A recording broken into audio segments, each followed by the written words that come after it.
I'm Zac Zakowski. I'm a pro side-by-side driver for Can-Am.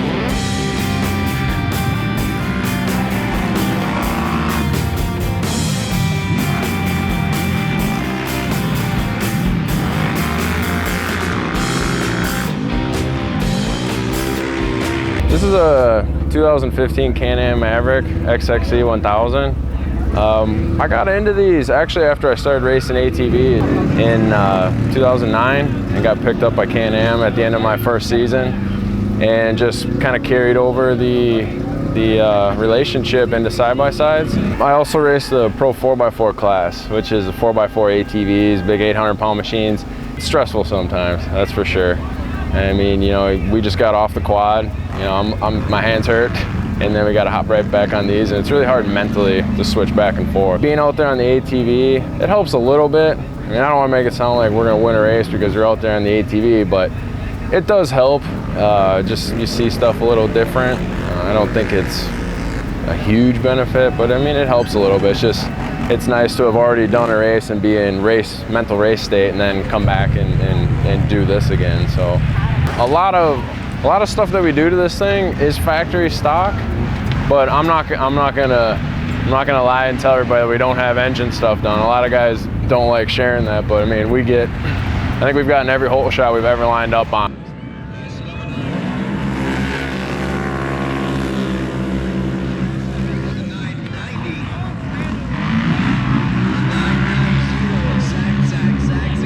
A lot of guys think that they can throw cams in and throw pistons in and throw all this stuff in, and they're gonna have, you know, a good running car and get hole shots and just have a lot of power, and that it doesn't have much to do with it. It's a package. I mean, you know, you got to get the power through the drivetrain, and you got to get it to the tires, and the tires got to get traction. There's a lot of guys in pro or other classes that have a ton of work done to their car, and it doesn't run like it should. Yeah, this year Adam McGill is my co-pilot. Me and him just we've always been friends, and we just developed a partnership, I guess, this year. I actually went down to Florida with him for like 2 months, and we trained together and ate together, did everything together to train for the ATV side of things. And we were just talking, and I mean, we're both idiots, so we both get along great and laugh and everything. You know, everything's a joke, and so I knew that personality-wise, I knew that we would mold really well. I got a phone call from this little slapnut saying, "Hey, I'm from Wisconsin, and we like the cheese. I like Swiss, American, and Wisconsin cheese." Now, he called me one day just out of the blue. I don't really ever talk to Zach other than never. But anyways, he called me and he said, "Hey, I want somebody that's really good, that's really fast, that has a lot going for them in their career, that can help boost mine to ride in a side-by-side with me." And I said, okay. And it kind of just went from there. I didn't think I'd like him. I never did like him. I always thought he was kind of stuck up, but he proved me wrong. We got the McGill green in the car, and you know, our luck's turning around. We're finishing races. We're doing good. So McGill green for real? Yeah, I mean, look at it. How to respond to that? And from a racing standpoint, he races a lot like I do. The way he argues with himself or the way he picks out lines, it's almost like, I told him after the first race, it was almost like listening to myself over in the corner. It worked out phenomenally. I mean, I couldn't ask for a better co-pilot. Georgia was a test round though, because we all know Adam. I mean, I'm an idiot too, but Adam's worse. So I didn't know, I don't have his name permanently in the graphics yet, because I had to make sure that I wasn't gonna kick him out after Georgia, but no, it's been working really, really well. So he's gonna stick with me all season, and probably as long as I'm doing side-by-sides and he's here, I'll probably have him in the car.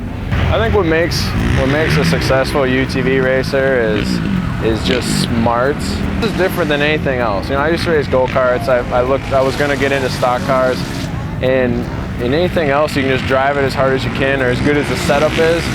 But this is just so different because the courses are so rough, and these things are capable of going so fast and so smooth over a lot of stuff that you can overdrive them. And there's not a lot of things you can overdrive and bring them, and you can break them. I mean, there's a lot of, even all the top teams, you know, a lot of us, we break and have DNFs all the time. You got to find that happy medium point, and it's super hard. And even like me and other guys, you know, we all struggle with it. I mean, the first round this year, we wound up 10th, which we want to do better, but we wound up 10th. And we just tried to drive smart, and we wound up having an issue with the car, even driving smart. And a lot of it's luck, a lot of it. I mean, it's just, there's no way to be like, this guy's gonna finish good every race.